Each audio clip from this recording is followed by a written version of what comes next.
एक तस्वीर दिखाना चाहती हूँ, जरा वो ग्राफिक प्ले करिए। सीधी सी बात है अजय जी, एक सवाल है और आज सब लोग सवालों के घेरे में, सिद्धार्थ जी भी, आप भी, वहाँ अजीज खान साहब भी। अब गांधी परिवार ने अपने नाम पर, नेहरू गांधी परिवार, कितनी संस्थाएं हैं जब से यूपीए की सरकार रही, 10 साल कार्यकाल में, जरा चला दीजिए उसे चेतन। उसमें आप सोचिए कि कितने संस्थाएं अपने नाम पर की, कितनी अंबेडकर साहब के नाम पे की। 51 अवार्ड्स गांधी परिवार के नाम पर थे, सिर्फ 4 अंबेडकर साहब के नाम पर थे। 39 संस्थाएं नेहरू गांधी परिवार के नाम पर थी, सिर्फ 9 थी अंबेडकर साहब के। मैं सिर्फ इसलिए पूछ रही हूं कि जो सम्मान है वो तो घर में ही आपने बांट दिया, वो सम्मान सिर्फ नेहरू गांधी परिवार को ही बांट गया, और आज आपको लग रहा है अंबेडकर साहब में हमें वोट दिख रहा है तो सड़क पे उतर जाओ, ये प्रदर्शन करने लगो। सुचरिता जी, कोई चुनाव तो है नहीं जो वोट दिख रहा है। देश की संसद में, सर भारत में तो हमेशा चुनाव होता है, नंबर 2 का दर्जा लिए भारत में तो हमेशा कोई ना कोई चुनाव होता है, इसीलिए वन नेशन वन इलेक्शन की बात हो रही है। हाँ, आप भी बोल लीजिए, फिर आप भी बोल लीजिए। मैं बोल सकती हूँ वैसे, आप भी बोल लीजिए, अगर नहीं बोलेंगे तो बोलने दीजिए। देश के सबसे बड़े संवैधानिक पद पर एंटायर पॉलिटिकल साइंस यूनिवर्सिटी के सहयोगी माननीय गृह मंत्री जी ने जब अंबेडकर अंबेडकर अंबेडकर अंबेडकर अंबेडकर, अरे भाई इतनी बार भगवान का नाम ले लेते तो स्वर्ग, किस तरह बेइज्जत करा। अच्छा, अगर बेइज्जत नहीं करा होता या गलत नहीं करा होता तो अगले दिन प्रेस कॉन्फ्रेंस करने की, अपमानित महसूस करा उन्होंने कि मुझसे गलती हो गई, तो फेस सेव करने के लिए प्रेस कॉन्फ्रेंस करी। अब जब देश के हर स्टेट से खबर आने लगी कि बाबा साहब के अनुयायी सड़कों पर हैं और इनके खिलाफ हो गए हैं, तो अपने टूल किट बना के, 5 मुख्यमंत्री उस टूल किट के मेंबर बना के उसे उतार दिया कि फेस सेव करिए। ऐसे फेस सेव नहीं होगा। दलितों के सम्मान में भारत की जनता मैदान में। बाबा साहब वो शख्सियत है कि जिसको भारत में पंडित जवाहरलाल नेहरू के यहाँ पहले राष्ट्रपति राजेंद्र प्रसाद जी थे और जवाहरलाल नेहरू प्रधानमंत्री थे, उनको पहला विधि और न्याय मंत्री कांग्रेस पार्टी ने बनाया। दूसरी बात सुन लीजिए, बाबा साहब वो शख्सियत है कि भारत के तिरंगे में अशोक चक्र को जी के बाबा साहब की वजह से मिली। बाबा साहब वो शख्सियत है, अम्बेडकर साहब, जिनका लंदन में अकेले भारतीय कार्ल मार्क्स के साथ उनकी मूर्ति वहां स्थापित है उस संग्रहालय में। बाबा साहब को 60 से ज्यादा भाषाओं का ज्ञान है। बाबा साहब दलितों के, पिछड़ों के, देश के लोगों के लिए, जो शोषितों के लिए काम किया, वो देश की सरकार केवल एक एजेंडा चलाकर ये बांटने का काम कर रही है। बाबा साहब ने जोड़ने का काम करा। बाबा साहब के संविधान से देश चलता है कि भारतीय जनता पार्टी की बांटने और काटने वाली यूनिवर्सिटी से देश नहीं चलता। अब मैं ये दूसरा सवाल, तीसरा और करना चाहता हूं। ये स्क्रीन पर जो चल रहा है इस पर भी बोलिए जरा। 51 अवार्ड गांधी नेहरू परिवार के नाम पर थे, सिर्फ 4 अंबेडकर जी के नाम पर। आपको लगा कि ये सम्मान दिया गया? आज अंबेडकर साहब इतने बड़ा उनको मुद्दा बना दिया कांग्रेस पार्टी ने। मैं मुद्दा इसलिए कह रही हूं क्योंकि उनके नाम की पर हर बात की शुरुआत हो रही, लेकिन जब अवार्ड की बात होती है वो सिर्फ गांधी नेहरू परिवार के नाम पर थे, उनके नाम पर नहीं। ये देख लीजिए ना, ये चल रहा है स्क्रीन पर। आप तो स्टूल, हाँ सुन तो लीजिए, आप तो स्टूल किट की मेंबर ना बनो। नहीं, बाबा साहब के नाम पर मैं ऐसा है, जो सवाल करता है वो टूल किट का हिस्सा हो जाता है। सरकार है, देश में सरकार इनकी है, इन्हीं के मुख्यमंत्री हैं, यही तो मुद्दा बना रहे हैं। इनको गिलानी महसूस हो रही है। अरे ये आपकी यूपीए की सरकार की बात कर रही हूं मैं, ये यूपीए की सरकार की बात हो रही है, ये इनकी सरकार की बात नहीं है। 2014 से पहले भारत आई नहीं।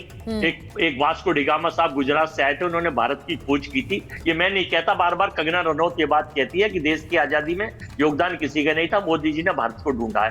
तो अब इनको फेस सेव करने के लिए चाहे सारे मुख्यमंत्री लग जाए, चाहे सारे नॉन बायोलॉजिकल के प्रवक्ता और नेता लग जाएं, ये बाबा साहब के जो लोग हैं, या तो देश से गृह मंत्री माफी मांग ले, बात खत्म हो जाएगी कि मुझसे गलती हो गई है और मैं क्षमा चाहता हूं, तो फिर इनका स्पेस सेव हो जाएगा। लेकिन ये नहीं करेंगे क्योंकि गॉडसे की विचारधारा इनके दिमाग में है, और चूंकि महात्मा गांधी का ये देश है, एक ही लाइन अजय जी थोड़ी हर शो में इस्तेमाल कर सकते हैं, मुद्दे कोई भी हो एक ही लाइन आप ले आते हैं, गॉडसे की विचारधारा, उससे आगे नहीं बढ़ते आप। मैं इसलिए लाता हूं। हम भी कभी कभी सोचते हैं डिबेट हो रही है, अलग अलग मुद्दों पर कुछ नई शुरुआत करें, कुछ अलग इंफॉर्मेशन लोगों के लिए लाएं। आप नहीं सोचते हैं कि आज मैं डिबेट में जा रहा हूं, कुछ नई लाइन लाऊं मैं? आप ये गॉडसे की विचारधारा से आगे ही नहीं बढ़ पाते, हर बार हर डिबेट में वही लाइन। हम तो देश के प्रधानमंत्री का अनुसरण करते हैं। वो जब से 14 से लेके 5-4 बार कांग्रेस, पंडित जवाहरलाल नेहरू, राहुल गांधी का नाम लिए बिना भूलते नहीं है। तो या तो कहिए वो गलत है, वो 5-4 बार लेते हैं। विवेक जी के पास जाऊं उससे पहले सिद्धार्थ जी एक बार एक सवाल पूछ रही हूँ। Vivek ji, I am coming to you right after this. मैं एक चीज पूछना चाह रही हूँ, सिद्धार्थ जी देखिए, ये बात बार बार होती है और आप लोगों ने इस बात को पुरजोर तरीके से रखा है कि कैसे बाबा साहेब अंबेडकर का सम्मान कांग्रेस पार्टी ने अपने कार्यकाल में नहीं किया। यहां तक कि भारत रत्न की बात आपके सारे जो नेता हैं वो बार बार कहते हैं कि पहले अपने नेताओं को दे दिया और कितना इंतजार कराया उनको भारत रत्न से सम्मानित करने में। मैं आपसे सिर्फ ये पूछ रही हूं कि पहले संविधान वाला नैरेटिव था 2024 लोकसभा चुनाव में, और आप भी मानेंगे कि उससे शायद आप लोगों को डेंट पड़ा था चुनाव में, लोकसभा में। अब क्या आपको लग रहा है कि ये वाला जो नैरेटिव विपक्ष का है इससे डेंट पड़ सकता है, इसीलिए आप भी पूरी तरह से उस पर हावी हैं? देखिए, पाठ्यक्रम दिया गया, लिख के इन्हें पीएम बोल सकता है। देश की जनता जानती है 2024 के अंदर लोकसभा के चुनावों के अंदर कांग्रेस पार्टी और पूरे विपक्ष ने बड़ा झूठ और प्रपंच फैलाने का काम किया। तुरंत हुए विधानसभा चुनावों में जनता ने अपना मत क्या दिया? लैंडस्लाइड विक्ट्री, जो भारतीय जनता पार्टी और एनडीए को पहले कभी नहीं मिली थी। ऐसी जीत हरियाणा के अंदर और महाराष्ट्र के अंदर की है, क्योंकि जब आप देश की जनता को जब छलेंगे, देश की जनता आपको तब जवाब देगी। और सुचरिता जी, ये बात केवल चुनावी नैरेटिव की नहीं है, ये बात तो न्याय की है। बाबा साहब भीमराव अंबेडकर के न्याय की है, भारत के महानायकों के न्याय की है, भारत के पिछड़े समाज के न्याय की है। क्यों नहीं कांग्रेस पार्टी जवाब देती कि जब बाबा साहब ने नेहरू की कैबिनेट से रिजाइन किया था, उनके कैबिनेट के रेजिग्नेशन को छुपा करके रखा गया था। नेहरू जी की इमेज की इतनी चिंता थी कि आप वो कैबिनेट का रेजिग्नेशन नहीं दिखा पाए। कोई भी कैबिनेट का सदस्य जब वो रिजाइन करता है, सुचरिता जी, मैं आपके दर्शकों के लिए बता दूं, तो उसको सदन के अंदर बोलने का अवसर दिया जाता है। बाबा साहब भीमराव अंबेडकर को बोलने तक का अवसर नहीं दिया गया।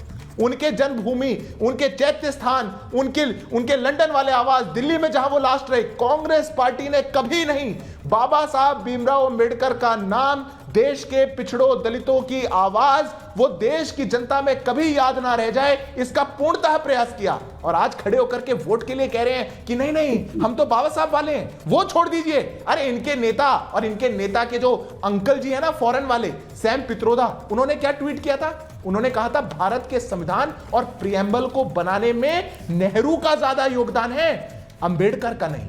ये 2024 का ट्वीट है। आपने 1947 से शुरू करते हुए 2024 तक हर पग पर, हर मौके पर बाबा साहब भीमराव अंबेडकर को अपमानित करने का काम किया। कभी उनको उनका ड्यू शेयर नहीं मिलने दिया, कभी पिछड़ों दलितों की आवाज को आगे नहीं आने दिया। आज राजनीति करते हैं। ये देश की जनता भूलेगी नहीं, सुचरिता जी, बिल्कुल नहीं भूलेगी। और इसीलिए ये कांच की हांडी बार बार नहीं चढ़ती है। ये वोट के लिए नैरेटिव बना सकते हैं, पर देश की जनता का मूड तय है। ऐसे झूठा प्रोपेगेंडा। मैं जरा बता दूं सिद्धार्थ जी, एक एक क्रम में आज दोपहर में योगी आदित्यनाथ जी की प्रेस कॉन्फ्रेंस हुई थी, उसके बाद मोहन यादव भी आए, देवेंद्र फडणवीस ने भी आज प्रेस को संबोधित किया, भजन लाल जी थोड़ी देर पहले आए थे।